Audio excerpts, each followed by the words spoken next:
Durante mucho tiempo, una aura oscura ha envuelto a la práctica que realizan los lobbies alrededor del mundo.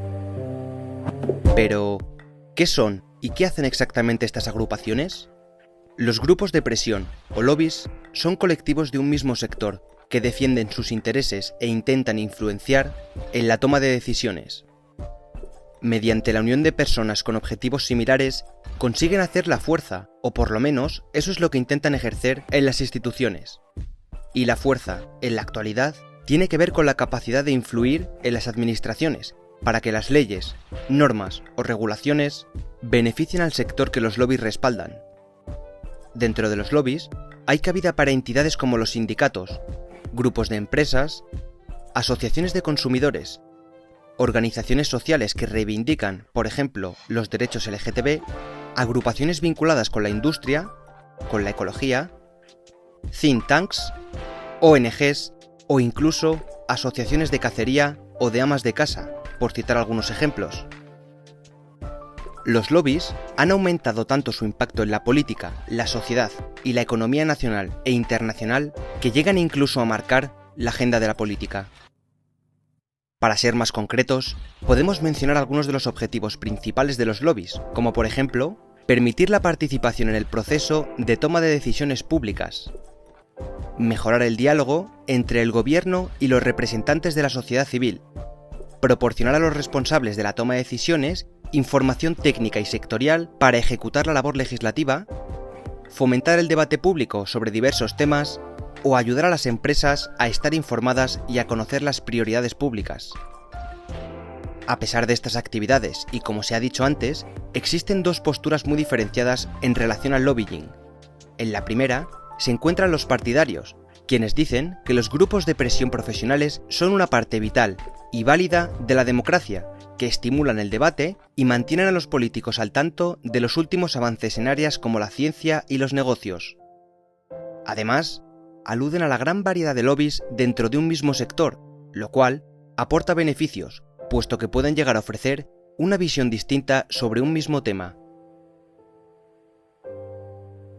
En la segunda, los críticos sostienen que el sistema actual del lobbying se presta a la corrupción y a que los intereses de las grandes fortunas, los que pueden permitirse que los profesionales expongan sus argumentos, tengan una ventaja injusta.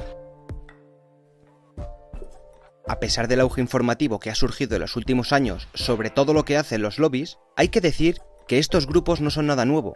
Su actividad comenzó hace mucho tiempo, cuando los ciudadanos acudían a los lobbies, vestíbulo en español, del Parlamento, para hacer saber a los diputados lo que ellos consideraban que había que cambiar.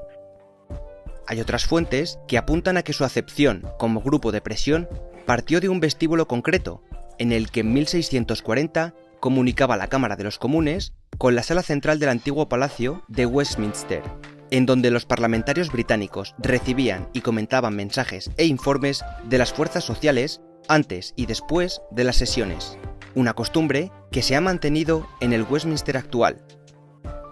A día de hoy, las reuniones en los vestíbulos son más difíciles de ver que antes, como consecuencia del refuerzo de la seguridad, por lo que las reuniones suelen darse en otros lugares, como cenas, en las circunscripciones de los diputados o simplemente por teléfono.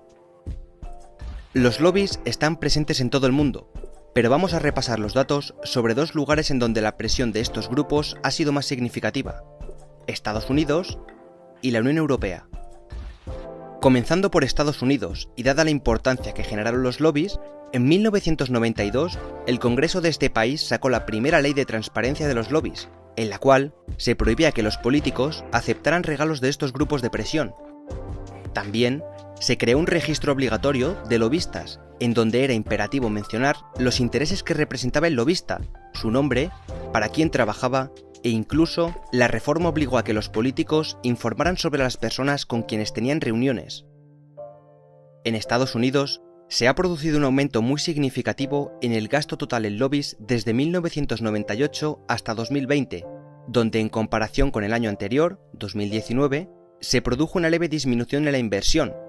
Precisamente, en 2020, que es el último año donde hay registros, la cifra de inversión alcanzó los 3,49 billones anglosajones de dólares.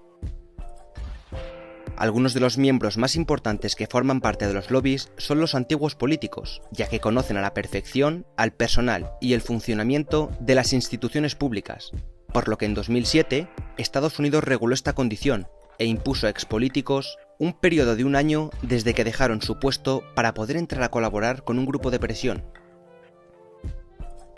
Tras Washington, Bruselas es el lugar del globo con más lobistas profesionales. En 2008, la Comisión Europea abrió un registro voluntario para las organizaciones que hacen lobbying, y a finales de 2019 había casi 12.000 grupos de presión inscritos en él. Los grupos que define la Comisión se dividen en 3 ramas: las consultoras profesionales y los despachos de abogados, los lobistas de empresas y asociaciones comerciales, y por último, los think tanks y ONGs. Entre 8.000 y 30.000 expertos en relaciones institucionales, no hay cifras oficiales, operan en el Parlamento Europeo representando unos 2.000 grupos de interés. Como dato curioso, la Comisión Europea considera como lobby a la Conferencia Episcopal Española, por su activismo, por ejemplo, en las regulaciones educativas. Continuando con el ejemplo español, se puede decir que 200 o más de estos lobistas están registrados en el país, donde ejercen la profesión unos 1.000. La mayoría para multinacionales o grandes firmas de abogados. El sueldo aproximado de los lobistas puede ascender a 2.500 euros al día en un lobby legislativo, facturando unos 36.000 euros al mes. Por otro lado, los proyectos grandes pueden alcanzar cifras cercanas al $500.000 de euros. A nivel europeo, algunas de las empresas que más han invertido en lobbying han sido Google, Microsoft, la empresa de hidrocarburos Shell o Facebook, entre otras. A pesar de que todavía existe una visión negativa en torno a los lobbies, parece que la regulación y la búsqueda por dar mayor transparencia a sus actividades está siendo prioritaria para las instituciones públicas. Habrá que estar al tanto de las futuras leyes que guarden relación con los ya famosos grupos de presión.